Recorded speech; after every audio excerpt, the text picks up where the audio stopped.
Makanya kami meyakini selaku kuasa hukum Peggy bahwa Peggy yang dijadikan DPO dan ditangkap hari ini adalah bukan Peggy si pelaku. Itulah yang saya katakan, si Aib ini dulu mengatakan, si Aib dulu ini mengatakan 8 tahun yang lalu tidak mengenal Peggy, sekarang mengenal lagi. Gimana itu? Soal Peggy Setiawan ini diduga bahwa ini menduga, masih dugaan ya, dugaan polisi bahwa Peggy ini adalah pelaku yang sebenarnya. Padahal pada saat kejadian Peggy Setiawan ini tidak ada di TKP, tapi dia ada di Bandung. Jadi sangat simpang siur sekali, dan waktu ibunya Peggy juga telepon saya itu nangis-nangis mengatakan bahwa anak saya tidak bersalah. Bang, tolong dibantu karena anak saya tidak bersalah. Kasihan kami, hanya masyarakat kecil. Bapaknya Peggy kuli bangunan, saya juga hanya seorang pembantu. Masa anak saya mau melakukan tindakan yang seperti itu? Jadi saya rasa bahwa tolong pihak kepolisian selidiki, cari bukti lagi terkait yang masih buron, sehingga bisa ada kejelasan baik bagi keluarga Peggy sendiri maupun bagi masyarakat Indonesia. Apa yang menjadi bukti kuasa hukum bahwa Peggy itu adalah error in persona? Artinya kami menduga bahwa Polda Jawa Barat di sini itu keliru melakukan penangkapan terhadap seseorang. 8 tahun yang lalu Peggy sudah didatangi pihak kepolisian, tapi kenapa nggak ditangkap?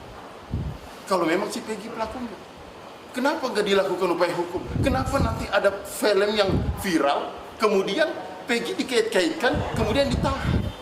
Menurut hemat kami bahwa penahanan Peggy yang dilakukan oleh Polda Jawa Barat itu masih sangat prematur. Kenapa nggak dikumpulkan dulu bukti? Bahkan 5 terpidana yang diperiksa tidak mengenal Peggy dan hanya 1 orang yang mengenal Peggy. Bagaimana dari unsur pembuktian? Makanya kami meyakini selaku kuasa hukum Peggy bahwa Peggy yang dijadikan DPO dan ditangkap hari ini adalah bukan Peggy si pelaku. Kami mendukung kepolisian untuk tangkap si pelaku sebenarnya. Jangan sampai tangkap error in persona, salah orang. Itu yang kami hindari.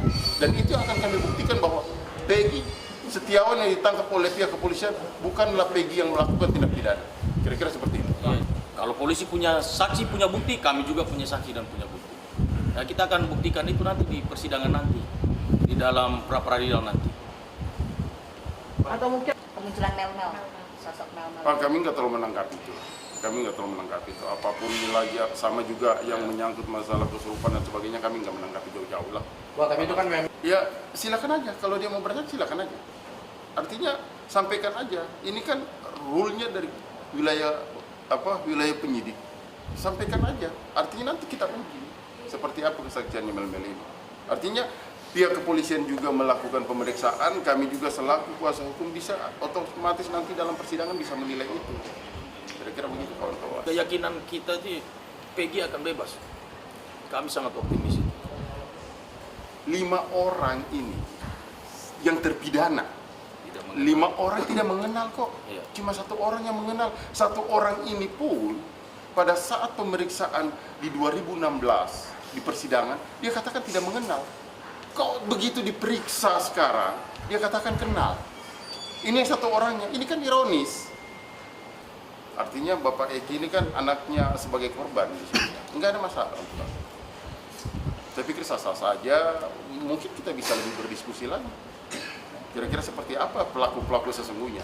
Yang pasti di dalam BAP pemeriksaan pengadilan 8 tahun yang lalu itu ada 11 orang. Yang baru tangkap 8. 3 ini harus nyata. Jangan berubah-ubah. Polres Cirebon dulu mengatakan ada 11 orang. Bahkan pengadilan juga ada 11 orang.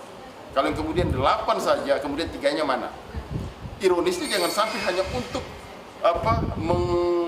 menjawab dari keinginan para netizen-netizen, dicomotlah si Peggy ini. Kami khawatirnya itu. Bukan kami menuduh, tapi kami menduga jangan sampai itu terjadi. Maka jangan sampai ada peradilan sesat lagi mengulang kepada kasus Saint Kondan Karta. Kami nggak mau itu. Kami jaga itu secara hukum.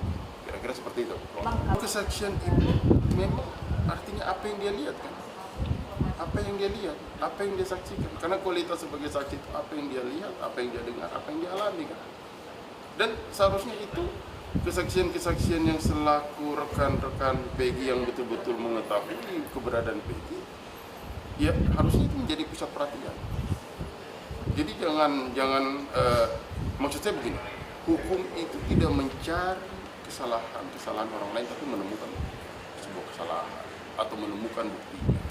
Kan seperti itu. Jangan dicari-cari kira-kira, oh ini kurang menguatkan dari sangkaan, kita hilangin. Ini menguatkan sangkaan, ayo kita kuatkan. Nggak bisa begitu seharusnya. Hukum itu bukti yang ada, itulah yang coba diuraikan apakah unsur pidananya terpenuhi atau tidak. Kan seperti itu. Tapi yang kemudian kami melihat bahwa dalam kasus DPO-nya Peggy Setiawan selaku klien kami terlalu banyak kejanggalan. Kira-kira seperti itu. Sebutan-sebutan nama palsu itu kan bukan Peggy yang menyematkan. Bukan Peggy yang menyematkan. Tidak ada dia mengatakan bahwa adalah Robi Irawan atau Peron, kan bukan dia yang sematkan itu. Dan ini yang lagi kami gali, informasi dari siapa yang menyematkan nama Peron kepada Peggy Setiawan atau nama-nama yang lain kepada Peggy Setiawan. Kan kira-kira seperti itu, Pak.